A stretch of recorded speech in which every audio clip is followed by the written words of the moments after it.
Welcome to this explainer. Today, we're diving right into the fascinating science behind your daily cup of tea. And, we're going to look at how the wrong habits can actually turn this universally celebrated, super healthy drink into something, well, surprisingly toxic. I'm literally so excited to share this with you because the clinical data we've pulled is going to completely change how you look at your morning mug. Okay, real quick, here is our roadmap for today. We're covering the dark side of tea, harmful habits, the overconsumption trap, dangerous medication interactions, a staggering microplastic threat, and finally, how you can actually brew a safe cup. So let's jump right into section 1, the dark side of tea, when healthy turns toxic. It's kind of the ultimate question for us tea lovers, right? Where exactly is the line between a super beneficial morning ritual and a dangerous overdose? Like, is it 3 cups, 5, 10? Well, the contrast here is pretty incredible. Look, moderate consumption, which is about 1 to 5 cups a day, that's going to boost your metabolism, keep you hydrated, and flood your system with powerful antioxidants. But as soon as you cross that 10-cup threshold, the whole script flips. Suddenly, you're pushing your body towards some severe issues. We're talking iron depletion, chronic anxiety, and even liver and gut damage. It is a literal textbook case of too much of a good thing. All right, moving to section 2, harmful tea drinking habits. Let's look at some common mistakes in your routine. It turns out seemingly harmless habits can actually attack your health. For instance, if you're drinking scalding tea over 65 degrees Celsius, you are actively increasing your risk of esophageal cancer just by burning that sensitive tissue. And steeping it and drinking it on an empty stomach, the caffeine, acidity, and tannins will completely irritate your stomach lining, triggering acid reflux and nausea. Oh, and if you drink caffeinated tea at night, you're not just losing sleep, you're actively disrupting your liver's natural repair processes. Finally, those highly sweetened bubble teas, they can pack up to 40 grams of sugar. That is a fast track to risking fatty liver disease and insulin resistance. Which brings us to section 3, the overconsumption trap. What happens when you just have too much of a good thing? Let's talk about tannins for a second. You know that wonderful kind of bitter bite your tea has? That's tannins. But in high doses, they act like a biological roadblock. They actively sabotage your body's ability to absorb iron in your digestive tract. And this is absolutely crucial if you're on a plant-based diet because tannins actually hinder iron absorption from plant sources way more than from animal foods. So if you're already prone to iron deficiency, drinking tea right at mealtime is basically starving your brain and body of a vital nutrient.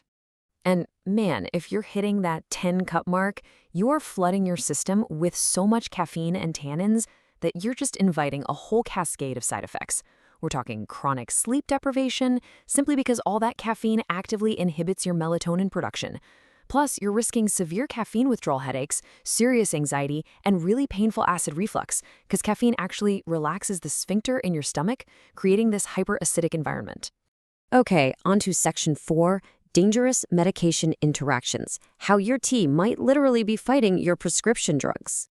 So you've probably heard of catechins, right? Things like EGCG, which are totally celebrated for their heart health benefits in green tea. But look at what they do on a microscopic level.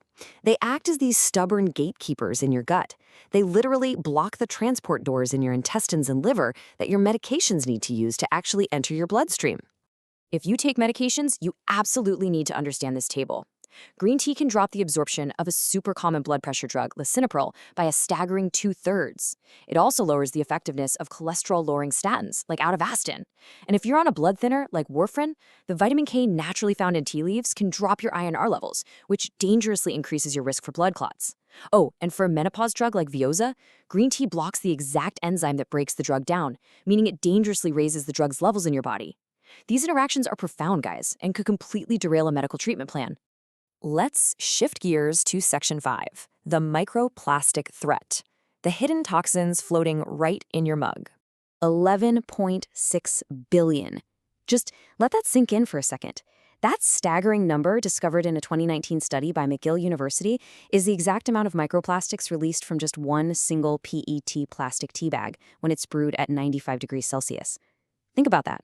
With every single cup using one of those fancy silky plastic tea bags, you're ingesting billions of chemically active plastic particles. It's wild. And the threat doesn't even stop at the bag. If you're using a standard polypropylene plastic kettle to boil your water, a recent study showed you are adding another 10 million invisible plastic particles to your drink per liter. The heat just causes the chemical bonds in these plastics to break right down. You're basically brewing a microscopic chemical soup before the hot water even touches the tea leaves. But hey, don't pour your tea down the drain just yet. Section 6, Brewing a Safe Cup. How to enjoy tea safely. Because despite all these risks we just talked about, clinical data reveals an unbelievable medical marvel. Researchers tested orthodox Sri Lankan black tea on human kidney stones in vitro. And the result? No way, right? A concentration of 60 milligrams per kilogram literally dissolved human calcium oxalate kidney stones by an astounding 72% within just 24 hours. This brilliantly shows that tea, when it's respected and understood, contains some incredibly potent, highly beneficial properties.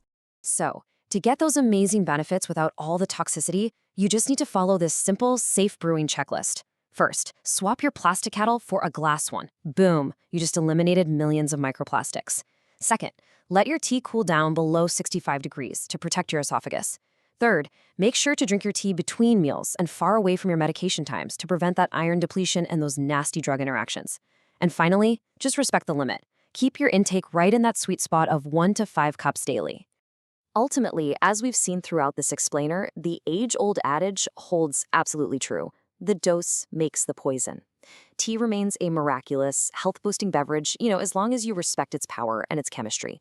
Small adjustments really do make a massive difference. So, how are you going to change your tea routine tomorrow to protect your health? Thanks so much for learning with me today.